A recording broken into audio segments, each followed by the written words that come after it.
이 세상은 어떻게 돌아가는가? 100% 하나님의 뜻과 계획 가운데서 돌아가는 것이다 할 수 있겠습니다. 이 세상에서 일어나는 일은 하나님께서 다스리시고 하나님께서 움직이시는 대로 하나님의 뜻에 따라 이 세상이 움직이는 것이라고 할 수가 있겠습니다. 동시에 100% 우리 인생의 계획과 결정과 선택에 따라서 움직이는 것이라고 말할 수도 있습니다. 따라서 100% 온전한 하나님의 다스리심과 동시에 100% 우리의 선택과 우리의 결정과 우리의 뜻에 따라 움직이는 것이라고 이야기할 수가 있겠는데요. 이것이 신비한 것이고 우리의 머리로는 좀처럼 이해하기 어려운 것이라고 하겠습니다. 100% 더하기 100%는 200%가 아니라 하나님도 100%, 인간도 100%인데 다 합쳐서 100%가 되는 그런 신비한 그 이치를 우리의 머리로서 이해하기는 좀처럼 어렵기는 하지만 성경은 분명하게 그러한 사실을 밝히고 있습니다. 하나님께서 모든 것을 다 주관하신다. 하나님께서 처음부터 끝까지 우리 세이들의 인생의 일거수일투족을 이 세상에서 일어나는 모든 것을 참새 한 마리가 땅에 떨어지는 것 하나까지라도 하나님께서 허락하셔야 이 세상에서 일어나는 것이라고 말씀하고 있는 동시에 우리가 결정하는 것에 따라서 우리의 선택에 따라서 모든 것들이 또 결정되고 일어난다고 하는 것을 분명하게 이야기하고 있습니다.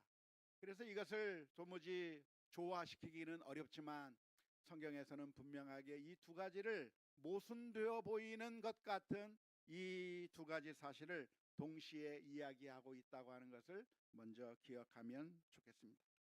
지난 시간에 우리는 무슨 이야기를 살펴보았냐면 하나님께서 여로보암에게 이스라엘의 10지파를 떼어주실 거라고 하는 하나님의 예언의 이야기를 들었습니다. 아이야 선지자를 통해서 여로보암을 만나게 하시고 그래서 아이야 선지자는 자신이 입고 있던 새 옷을 찢어서 10조각을 나누어 주면서 네가 이스라엘 민족의 10지파를 다스리는 왕이 될 것이다. 하나님의 계획을 미리 여로보암에게 알려주었다고 하는 이야기를 우리가 지난 시간에 살펴본 적이 있습니다. 드디어 솔로몬이 죽고 이제 르호보암이 왕이 되었는데요. 그런 상황 가운데서 어떻게 10지파가 여로보암에게로 돌아서게 되었는가?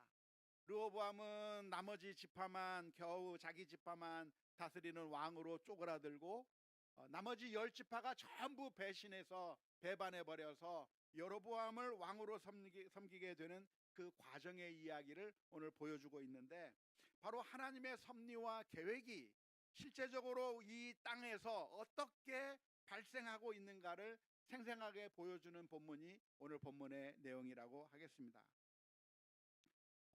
솔로몬이 죽으니까 이 르호보암이 당연히 왕으로 등극하게 되는 것이죠. 옛날에는 투표제도가 있었던 것이 아니기 때문에 백성들이 원하는 방식대로 세우는 것이 아니라 왕이 죽으면 그 왕의 아들 가운데 한 사람이 왕으로 올라가는 것은 당연할 것입니다. 그래서 르호보암이 솔로몬의 아들이었기 때문에 이스라엘의 이제 몇 번째 왕이 되는 겁니까? 네 번째 왕으로 사울, 다윗, 솔로몬 그리고 르호보암이라고 하는 네 번째 왕으로 등극하게 되었던 그 순간에 백성들이 이 르호보암에게 나아가서 말을 했습니다. 열왕기상 12장 4절 말씀해 보니까 이렇게 기록합니다. 왕의 아버지가 누구죠? 솔로몬입니다. 솔로몬이 우리의 멍에를 무겁게 하였으나 왕은 이제 이 왕은 누구죠? 르호보암 왕입니다. 르호보암 왕은 이제 왕의 아버지가 우리에게 시킨 고역과 매운 멍에를 가볍게 하소서 그리하시면 우리가 왕을 섬기겠나이다 라고 간청하게 된 것이죠. 이스라엘 백성들이 새로 왕으로 등극하게 되는 르호보암을 찾아가서 간청하는 겁니다. 솔로몬 시대 때 우리는 너무나도 힘들었습니다. 너무나도 많은 고역을 치러야만 했습니다. 노동을 해야만 했었습니다. 그래서 그것이 너무나도 우리에게 큰 짐이 되었으니 제발 저희들의 노역을 가볍게 해주세요. 세금 줄여달라는 말입니다. 세금으로 걷어가는 그런 노역을 줄여달라고 하는 이야기입니다. 어쩌면 인류 계속 역된 역사 가운데서 백성들이 세금을 좀 줄여달라고 하는 요구는 지금까지 계속 반복되는 요구라고 할 수가 있겠는데요. 어쩌면 이 이스라엘 백성들이 르호보암에게 요구하는 당연한 요구라고 할 수 있을 것입니다. 그런데 솔로몬은 어떻게 통치했는가? 백성들을 많이 차출해서 노역에 동원시켜서 그래서 어마어마한 건축물들을 많이 짓고 나라를 부강하게 만드는 일에 솔로몬이 엄청나게 많은 일들을 한 것이죠. 예전에 우리가 살펴본 것처럼 솔로몬은 정말 어마어마한 제국을 이루었는데 그 제국을 이루어 놓은 것이 솔로몬이 혼자 이룬 것인가? 알고 보면 백성들이 다 한 것이다 이 말입니다. 오늘 그 솔로몬이 이루었던 그 영화의 뒷모습을 우리가 듣게 되는 것이라고 할 수가 있겠는데요. 솔로몬이 과연 평화의 왕이었을까? 솔로몬이 과연 좋은 왕이었을까라고 하는 점에 의구심을 갖게 만드는 말이 바로 이 백성들의 말이라고 하겠습니다. 종종 우리가 잘못 생각하는 것이 하나가 있는데요. 왕들이 갖고 있는 잘못된 생각일 수도 있겠고 우리들이 가지고 있는 잘못된 생각일 수도 있습니다. 그것은 무엇이냐면 나라가 부강하게 되겠다고 하는 생각이죠. 나라를 부강하게 만들겠다, 나라를 정말 강력한 나라를 만들겠다고 하면 그래서 강력한 나라를 만들면 좋은 것일까요? 어떤 것일까요? 나라를 부강하게 만드는 것이니까 좋다고 생각하기가 쉽습니다. 하지만 부강하게 만들기 위해서는 거기에 어떤 것들이 들어가나요? 수많은 사람들의 희생과 헌신들을 갈아 넣어야 나라가 부강해지는 것이죠. 그렇게 해서 부강한 나라를 만들면 그러면 좋은 나라일까? 과연 우리가 기대하는 나라는 어떤 나라가 좋은 나라일까? 세계에서 가장 부강한 나라, 세계에서 가장 든든한 나라가 가장 좋은 나라일까라고 질문을 던진다고 한다면 사실 그렇지가 않아요. 백성들이 노예로 차출이 되면서 그래서 그 고역이 너무나도 심하고 가정의 삶이 너무나도 피폐해지고 그래서 고통 가운데 살았다고 한다면 많은 사람들이 와서 솔로몬의 왕국을 칭찬하고 그 화려함을 보고 정말 좋다고 솔로몬을 칭찬할 수 있을지 모르겠지만 과연 그 솔로몬의 나라에서 사는 백성들이 과연 행복한 사람들이었을까 질문을 던질 때 그렇지 않았을 가능성이 많이 있는 겁니다. 어느 나라가 좋은 것일까요? 그것은 바로 백성 한 사람 한 사람이 행복한 나라가 좋은 나라. 부강한 나라가 좋은 게 아니라 OECD에 진입해서 세계의 막강한 그 힘을 가지고 있는 나라로 들어가는 것도 필요하긴 한데 거기에 들어가기만 하면 좋은 나라일까? GNP가 많이 올라가면 좋은 나라일까? 그렇지 않다는 거예요. 아무리 많은 GNP를 가지고 있다고 할지라도 부의 불균형이 이루어져서 가지고 있는 사람들은 엄청나게 많이 가지고 있는 반면에 그러나 정작 대다수의 백성들은 국민들은 정말 고통 가운데 정말 비참한 상황 가운데서 살아가고 있다고 한다면 그것이 바른 나라일까? 정말 좋은 나라일까? 우리가 심각하게 고민해 보아야 하는 것이죠. 그래서 사실 솔로몬이 이룬 나라가 그렇게 좋은 나라였을까라고 질문을 던지면 그렇게 좋은 나라라고 말할 수가 없는 것이고요. 그래서 오늘 백성들은 르호보암에게 나가서 간청하는 겁니다. 우리의 노동을 차출해 가는 것을 좀 줄여 주어서 우리가 좀 더 행복해질 수 있도록 우리가 인간다운 삶을 살 수 있도록 만들어 주었으면 좋겠다고 이야기하는 것입니다. 백성들의 요구는 당연한 것인가? 당연한 겁니다. 르호보암은 이러한 백성들의 요구를 민감하게 청취해야 되고 그리고 백성들을 위해서 좋은 선정을 베풀어야 할 책임이 왕에게 있는 것이죠. 왕의 임무가 무엇입니까? 왕의 임무는 자기가 멋진 궁궐을 만들고 그래서 어마어마한 권력을 가지고 많은 신하들을 다스리면서 떵떵거리면서 가장 멋있어 보이는 왕이 되는 게 그게 목적이 아니에요. 왕의 목적이 뭐예요? 왕이 그 자리에 올라간 이유가 뭐예요? 왕이 그 자리에 올라간 이유는 백성들의 눈에서 눈물을 닦아주고 백성들의 어려운 문제들을 해결해주고 배고픈 사람들에게 먹을 것을 주고 그래서 모든 백성들이 골고루 잘 살 수 있도록 그래서 그 나라를 정말 따뜻한 나라로 만들어가는 책임이 그게 바로 왕에게 주어진 사명이라고 할 수가 있는 것이죠. 다윗은 그렇게 했습니다. 다윗은 자기 자신의 이익만을 위해서 왕이 되었던 것이 아니라 백성을 위해서 최선을 다했던 것이죠. 외적의 침입이 있으면 목숨을 걸고 나가서 외적을 물리치고 건져내 준 그런 일들을 했고 도둑들이 판치고 있을 때 도둑들을 막으면서 그래서 안전하게 경제 생활을 할 수 있도록 도와주는 일들을 하면서 그래서 다윗을 보면 수많은 사람들이 다 몰려들기 시작한 겁니다. 억울한 사정이 있는 사람들마다 다윗에게로 가서 거기서 다 해결함을 받고 다 문제들이 해결되는 거예요. 그때 다윗은 자신의 문제가 해결이 됐나요? 아니요. 다윗은 그때 도망자의 신세에 있었고 자기 코도 석자예요. 자기도 힘들고 자기도 사울 왕의 그 낯을 피하여 도망가야 되는 그 상황 가운데서 사람들이 자신들에게 몰려드니까 그 사람들을 이용해서 자기가 권력을 쟁취하고 자기가 잘 먹고 자기가 잘 살고 그래서 혼자만 잘 사는 그런 다윗이었던 것이 아니라 그들과 함께 같이 숙식을 하면서 그들에게 사랑을 베풀고 그들을 돌보아주는 참된 목자와 같은 그런 모습이 다윗에게 있었던 것이죠. 사무엘상 22장 1절 2절에서 다윗이 어떻게 지냈는가에 대해서 설명하고 있습니다. 그러므로 다윗이 그곳을 떠나 아둘람 굴로 도망하며 그의 형제와 아버지의 온 집이 그리로 듣고 그리로 내려가서 그에게 이르렀고 환난 당한 모든 자와 빚진 모든 자와 마음이 원통한 자가 다 그에게로 모였고 그는 그들의 우두머리가 되었는데 그와 함께한 자가 400명 가량이었더라.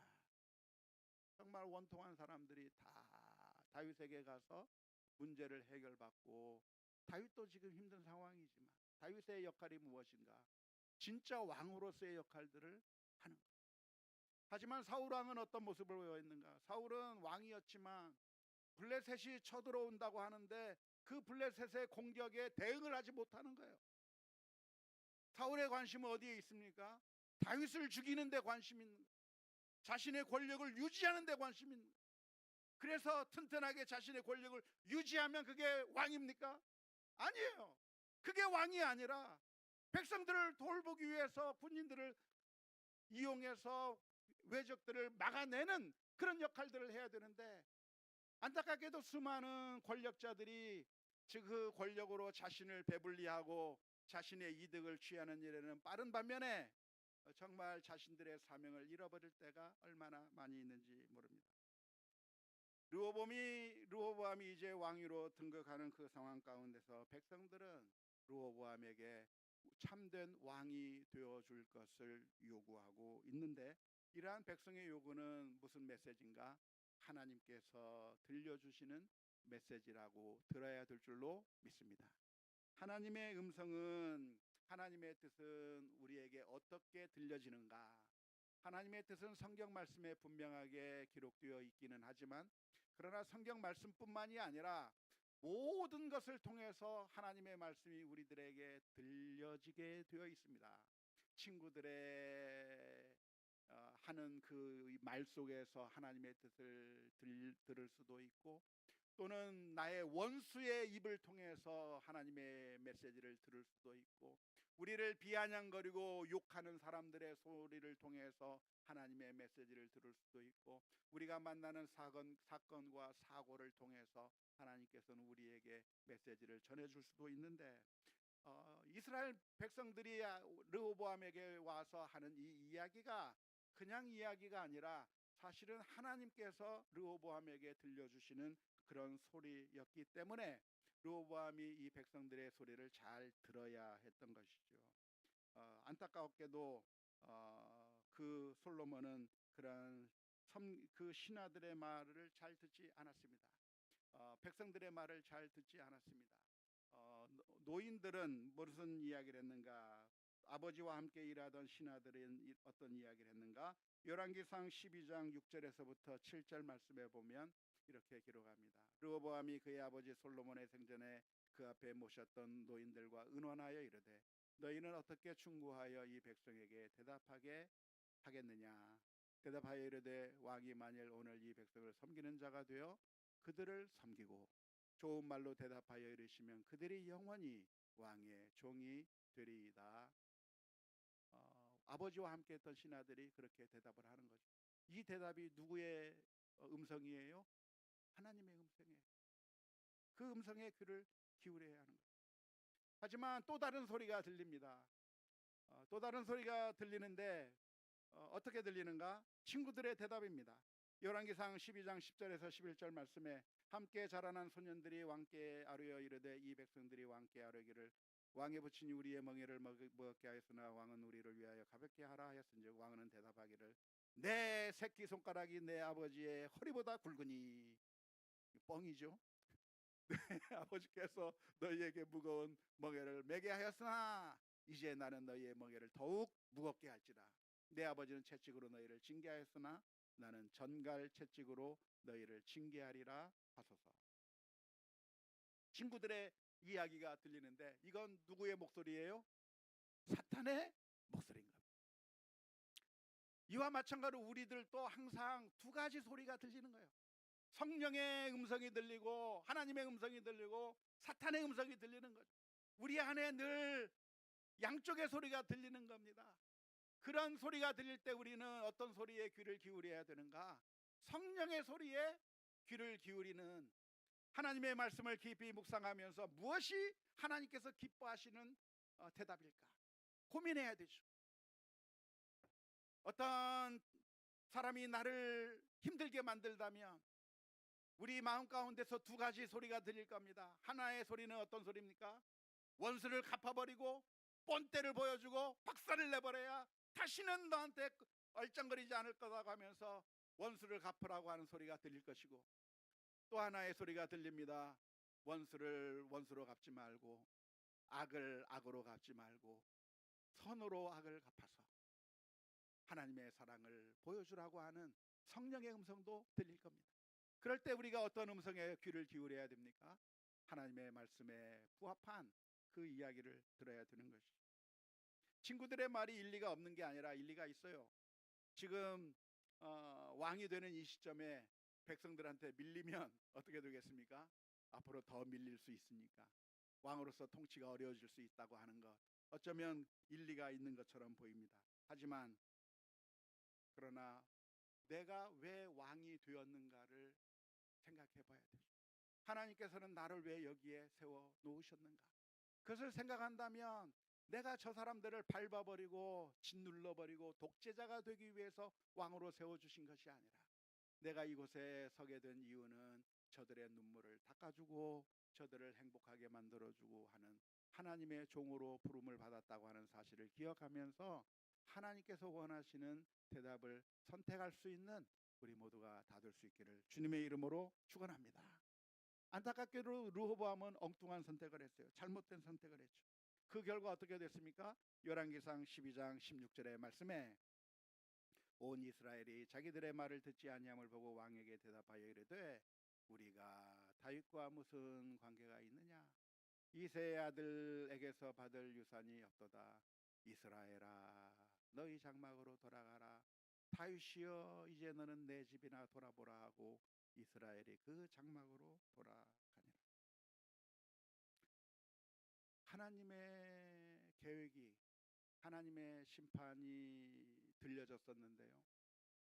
하나님께서는 선지자를 통해서 아이야 선지자를 통해서 이 나라를 쪼개서 10지파를 여로보암에게 줄 것이라고 하는 것이 하나님의 뜻인데 그 뜻대로 바로 이루어지는 결과를 보게 되었습니다.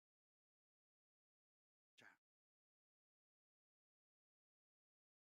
이 순간에 르호보암이 노인들의 말을 들었다고 한다면 어떻게 될까요? 하나님의 말씀에 하나님의 뜻에 순종했다라고 한다면 어떻게 될까요? 하나님의 계획이니까 그래도 쪼개줘서 나눠줄까요? 어떻게 될까요? 이게 역사는 가정을 하는 게 아니라고 하는데, 그러나 우리가 성경 전체의 가르침을 통해서 우리가 상상해 본다고 한다면 하나님은 뜻을 돌이키시고 은혜를 베풀어 주셨을 것이라고 믿습니다. 하나님은 어떤 하나님이십니까? 하나님은 언제라도 뜻을 돌이키셔서 우리에게 은혜 베푸시기 원하시는 하나님이에요. 한번 계획 세워놨으니까 못 먹어도 고 하는 독재자가 아니라 울며 회개하며 나오는 심령들마다, 하나님 앞에 엎드려 울부짖는 사람들마다 내리기로 하셨던 심판을 다시 돌이키시고 다시 거두시고 은혜 내리시는 하나님. 아무리 심판을 계획한다고 하셨을지라도 하나님 앞에 나와 엎드리면 하나님께서 다시 한번 용서해 주시고 은혜 베풀어 주시는 하나님이라고 하는 사실을 기억해야 될 줄로 믿습니다. 어디에 그 메시지가 나와요? 요나서에 나오는 거예요. 요나서에 하나님께서 니느웨 백성들을 이제 심판하시겠다고 하셨지만 니느웨 백성들이 왕부터 미물에 이르기까지 다 회개하는 거예요. 다 엎드리는 거예요. 하나님 앞에 살려달라고 할 때 하나님께서는 그 뜻을 돌이키사 그들에게 내리기로 한 심판을 내리지 아니하셨다고 말씀해 주셨나요? 르호보암도 이 순간에 하나님 앞에 내가 서고 하나님 앞에 진실한 내 사람이 되겠다고 하는 그런 마음으로 하나님의 말씀에 귀를 기울였다고 한다면 하나님의 은혜와 사랑을 입었을 것이라고 믿습니다. 어차피 하나님이 나는 죽이려고 했다, 하나님의 계획에서 난 어쩔 수 없었다, 핑계할 수 없는 것이고, 가룟 유다도 그 누구도 주님 앞에 돌아오기만 한다면, 워낙 갔던 마음들을 내버렸다고 한다면 주님 앞에서 은혜를 누릴 수가 있는 것이죠. 안타깝게도 르호보암은 이 세상의 길을 선택했습니다. 이 세상의 길, 사탄의 길, 악한 사람들의 길이 무엇입니까? 그것은 내가 왕이 되는 선택입니다. 내가 왕이 되고 사람들을 제압하는 것은 멋있어 보입니다. 내가 왕이 되는 것처럼 보이기 때문에 그렇습니다. 하지만 내가 왕이 되려고 하면 왕이 되는 것이 아니라 다 망해버리는 것을 기억해야 합니다. 누가 복된 사람인가? 섬기는 자가 복된 사람입니다. 왕에 올라가는 사람이 복된 것이 아니라 백성들의 그 고통을 품고 해결해주는 봉사자가 행복합니다.